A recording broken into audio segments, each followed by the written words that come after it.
లోక్సభ ముందుకు మహిళా reservation bill రాంది. ఈ నేపథ్యంలో ఏపీ నుంచి ఢిల్లీకి 33 మంది మహిళా ప్రతినిధులు అయితే మాత్రం ఢిల్లీకి చేరుకున్నారు. లోక్సభలో మహిళా బిల్లు ప్రవేశపెట్టిన నేపథ్యంలో మొత్తంగా ప్రత్యక్షంగా అక్కడ నుంచి అయితే వీక్షించే అవకాశం ఉన్నట్లు తెలుస్తుంది.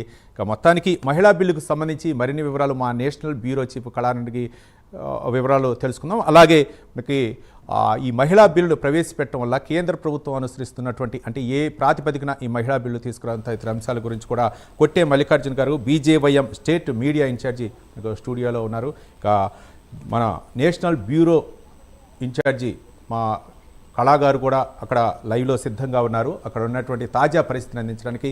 కళా, చెప్పండి, ఏంటి ఈరోజు మహిళా బిల్లులు కేంద్ర ప్రభుత్వం తీసుకొస్తున్న నేపథ్యంలో ఏపీ నుంచి అయితే మాత్రం 30 మంది మహిళా ప్రతినిధులు అయితే మాత్రం ఢిల్లీకి చేరుకున్నారు ప్రత్యక్షంగా వీక్షించడానికి.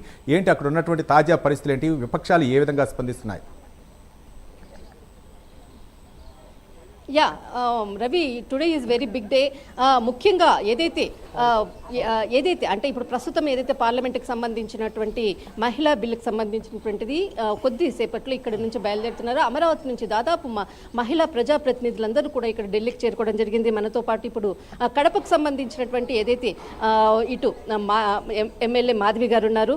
మేము today is very great day and పార్లమెంట్లో ప్రత్యక్షంగా మహిళా బిల్లును వీక్షించేందుకు దాదాపు అమరావతి నుంచి కూడా చాలామంది మహిళా ప్రజాప్రతినిధులు వచ్చారు. ఎలా ఫీల్ అవుతున్నారు? ఆంధ్రప్రదేశ్ నుంచి అన్ని ప్రాంతాల నుంచి కూటమికి సంబంధించిన ఎమ్మెల్యేలు అందరము వచ్చామండి. అలాగనే వివిధ చైర్మన్లు కానీ డైరెక్టర్స్ కానీ ప్రతి ఒక్కరు వచ్చారు. మహిళలు పెద్ద ఎత్తున ఈ యొక్క చారిత్రాత్మక ఘట్టాన్ని వీక్షించడానికి ఈరోజు క్యాపిటల్కి రావడం జరిగింది. ఈరోజు పార్లమెంట్లో ఆ యొక్క ఘట్టాన్ని ప్రత్యక్షంగా వీక్షించడానికి అందరము చాలా ఉత్సాహంగా ఉన్నాము, ఉత్సుకత ఉన్నాము. ఈరోజు కూటమిలోని భాగస్వాములమైన మేము ఈ యొక్క కార్యక్రమానికి మేము కూడా ఒక భాగమైనందుకు సంతోషంగా ఉన్నామండి.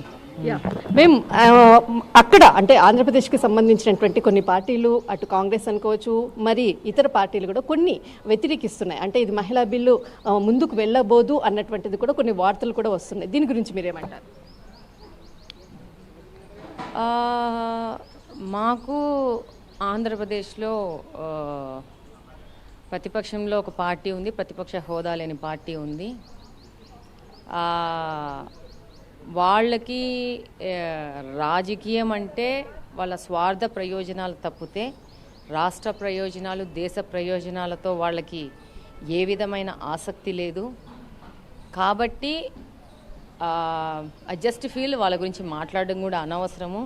ఈరోజు దేశంలోని చారిత్రాత్మకంగా మహిళలకు చట్టసభలలో 33% రిజర్వేషన్ కల్పిస్తూ మోడీ గారి నాయకత్వంలో కూటమి ఈరోజు బిల్లు తీసుకెళ్తా ఉంది, చట్టబద్ధత చేయబోతా ఉంది, అది జరగబోతా ఉంది.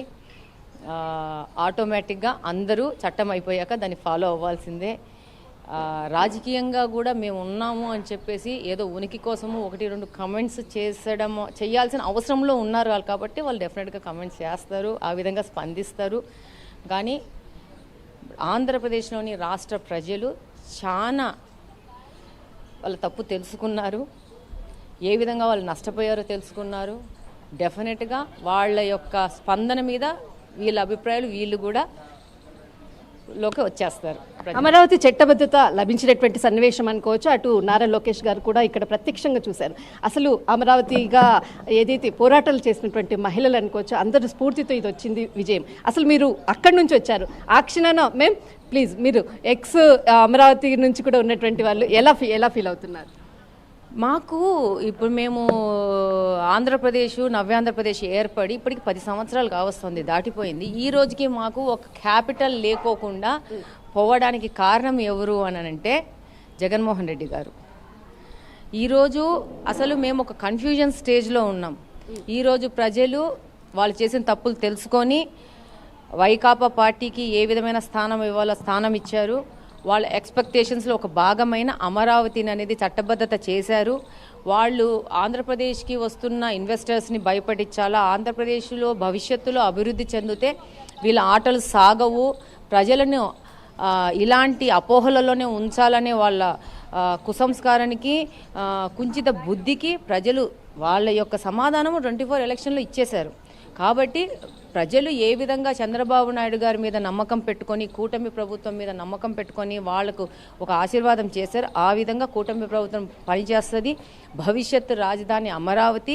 ఇక దాని మీద కన్ఫ్యూజన్లో పెట్టడానికి, ప్రజలను కన్ఫ్యూజన్లో పెట్టేసి ఈ యొక్క టైంని సాగించుకోవడానికి వైకాపా నాయకులు చేసే కమెంట్స్ని మనం ఎక్కువ ఇంపార్టెన్స్ ఇచ్చి దాని గురించి మాట్లాడుతూ పోతున్నాం అనుకోండి, ప్రజల్ని కన్ఫ్యూజన్ చేయాల్సి వస్తుంది. కాబట్టి ఐ డోంట్ వాంట్, మనం ఫర్మ్గా అమరావతి క్యాపిటల్ మీద పోతున్నాము. అమరావతి క్యాపిటల్ అయిపోతూ ఉంది.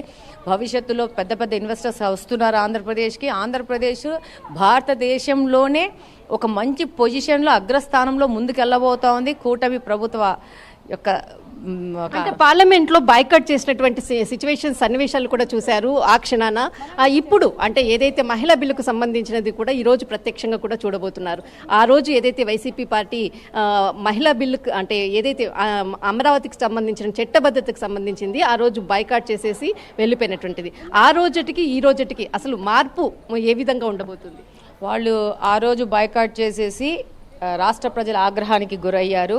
వాళ్ళు ఈరోజు దాని నుంచి తప్పించుకోవడానికి మావిగన్ అంటున్నారు. మా ఊర్లో మావిగన్ అంటే అర్థము మానసిక వికలాంగుడు. ఇంకా లాస్ట్ పేరు గన్ ఎందుకో ఉందో నేను చెప్పలేను. కాబట్టి ప్రజలు ఈ విధంగా ఒక రాజకీయ పార్టీ మీద అవహేళన చేస్తూ మాట్లాడే స్టేజ్కి ఆ పార్టీ వెళ్ళింది. ఇప్పుడు మళ్ళీ మహిళా బిల్లును కూడా ఆ విధంగానే వాళ్ళ యొక్క రాజకీయంగా వాళ్ళు ఆ విధంగా స్టెప్ తీసుకుంటే డెఫినెట్గా మహిళలందరూ గమనిస్తున్నారు. మహిళలకు వచ్చే ఆపర్చునిటీ మీద వైకాపా పార్టీ ఏ విధమైన ఆలోచన చేస్తూ ఏ విధంగా ముందుకు వెళ్తుంది అనేది కూడా ప్రజలు గమనిస్తూ ఉన్నారు. భవిష్యత్తులో వాళ్ళు తీసుకునే నిర్ణయాల మీద ప్రజల యొక్క వాళ్ళు సమాధానం చెప్పాల్సిన రీతిలో సమాధానం చెప్పే రోజు ప్రజలు చెప్తారని సందర్భంగా తెలియజేస్తాను.